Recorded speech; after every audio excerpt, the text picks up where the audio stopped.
And that's, of course, Stephen Pemberton, who's the Emperor Claudius. I'm very impressed you managed to find a clip without any sort of... I was just going to say, it took many an hour... Yeah, very good editing, I think. to go through and find but where they weren't swearing or talking about bodily functions. Yes. It's body. It's very body and very funny. You've got all this kind of it's quite mystical as well. Lots of myths and, you know, the sort of the druids and all of that. Well, of course, we know strangeness. our own history from... It's a post-Christian history that we have in the country, whereas this is pre-Christian. And Jez, in his writing, has always explored that in his plays like Jerusalem and stuff. Oh, that's You know, true. they're sort of before the Romans got here, really. So the Druids, we don't really know anything about the Druids. We don't. It's very sad, actually. So he's talking about them as this very sort of mystical but quite mischievous tribe as well, you know, and he's got them in conflict in this season. Yeah.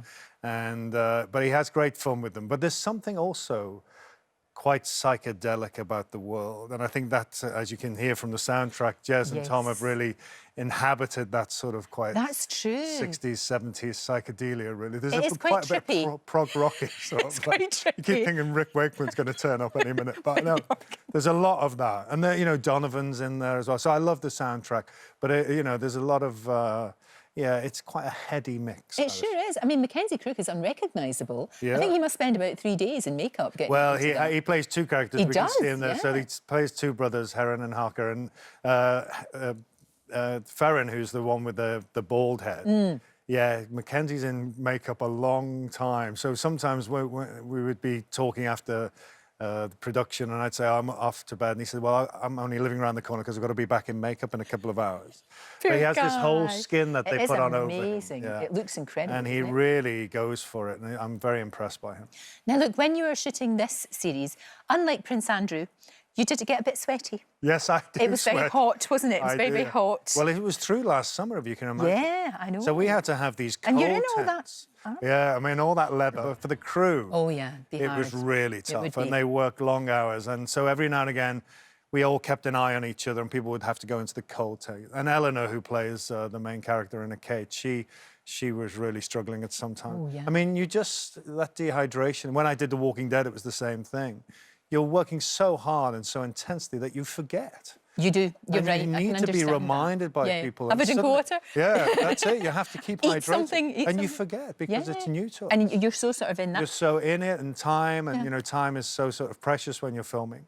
So you have to be reminded. Sure. You know. The Walking Dead, obviously, I don't want to do a big spoiler, but the way that they do the timelines, that's all I'll say. Yeah. The way that the timelines works, your character could come back. Well, maybe. You never know with the way they do. Great. They sometimes go back and they do origin stories, and now they're doing these movies. But I was so happy doing that job. It's a great job. It's a great character.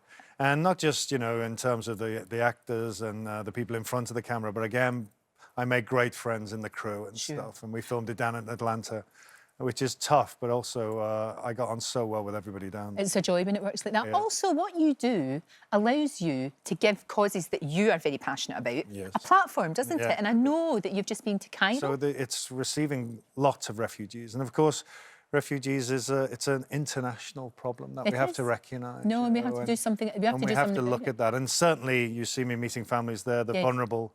You know, one lady I met from South Sudan who had 4 daughters, and I could just see the worry of what was going to happen to her girls. We are so lucky, aren't we? And we are. We're so lucky. And providing protection for people is very important. And it's also really good to shine a light on it, because you know what it's like. There's a story, and everybody talks about that for that time.